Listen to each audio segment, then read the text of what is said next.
there's been some criticism from the handling of Alexander Dickey's case from the Federico family and his father testifying. Also criticism of Solicitor Gibson's handling of the case since then. He issued a statement yesterday saying that he has been in contact with him, and which is in contrast to what his father is claiming. Can you talk about the criticism of that case and then as well as the solicitor? Well, I think that death of that young woman is, Logan, is something that should have never happened. And now we're debating who messed up, who should have done something. That again, that is a debate that we should not be having. We should have, for years now, I and others have been calling for bond reform, been calling for more, for better magistrates. We've been asking for, we have magistrates, we have about 300 magistrates. Those are the ones that handle the bond hearings, all of those kind of things.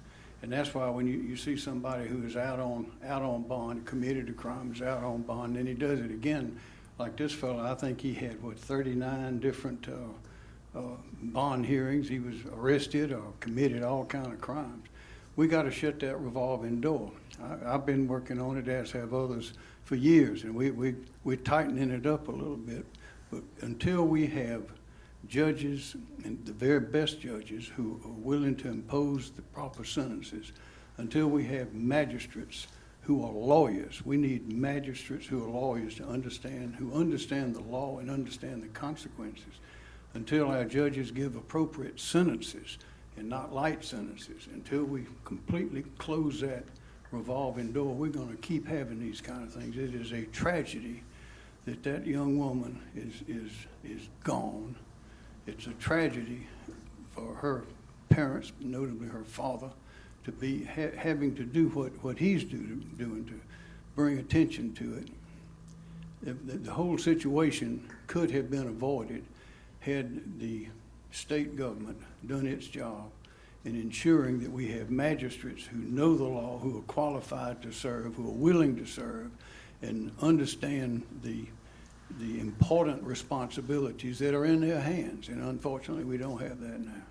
You mentioned we tightened up bond reform, I think it was year before last. Yes. Legislature passed the bill that you advocated. You going to have some more this year? Yeah, well, we want, yes.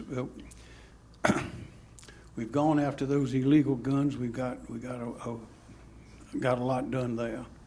But we must have, it's not so much the law as the way the law is being implemented in terms of the judges. We have a new screening procedure, as you know, that I think is a step forward. But until we get the very best people, the legislators, I think, need to understand completely the consequences of having people who are not the very best in those very important positions. You end up with people who are dead at the hands of people who should have been in jail years ago. Now that's unacceptable. So we're going to keep working on it, but it's just a tragedy that it takes events like this tragic event, as well as the young woman in Charlotte.